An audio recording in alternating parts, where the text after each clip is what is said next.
பெண்கள் இரவு நேரத்தில் நடமாடும் உரிமை கூட திமுக ஆட்சியில் பறிக்கப்பட்டிருக்கிறதா என்று எதிர்க்கட்சித் தலைவர் எடப்பாடி பழனிசாமி கேள்வி எழுப்பியுள்ளார்.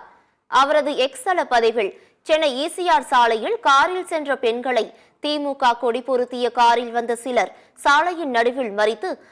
அப்பெண்களை அச்சுறுத்தும் வகையில் சினிமா காட்சிகளை காட்டிலும் கொடூரமான முறையில் தாக்குதல் நடத்த முயன்ற காட்சி நெஞ்சை பதைபதைக்க வைக்கிறது என கூறியுள்ளார். அவர்களிடமிருந்து தப்பித்த பெண்களை வீடு வரை துரத்தி வந்த கயவர்கள் வீட்டில் இருந்த உறவினர்களும் அக்கம் பக்கத்தினரும் கூடியதால் அங்கிருந்து சென்றதாகவும், இதுகுறித்து புகார் அளித்தால் இரவு நேரத்தில் உங்களை யார் வெளியே போகச் சொன்னது என்று காவல்துறையினர் கேட்டதாகவும் பாதிக்கப்பட்டோர் தரப்பில் கூறுவதாகவும் எடப்பாடி பழனிசாமி தெரிவித்துள்ளார். பெண்கள் இரவு நேரத்தில் நடமாடும் சுதந்திர உரிமை கூட ஸ்டாலின் மாடல் திமுக ஆட்சியில் பறிக்கப்பட்டிருக்கிறதா என்று கேள்வி எழுப்பியுள்ள அவர், பெண்களுக்கு எதிரான குற்றங்களை மேற்கொள்ள திமுக கொடி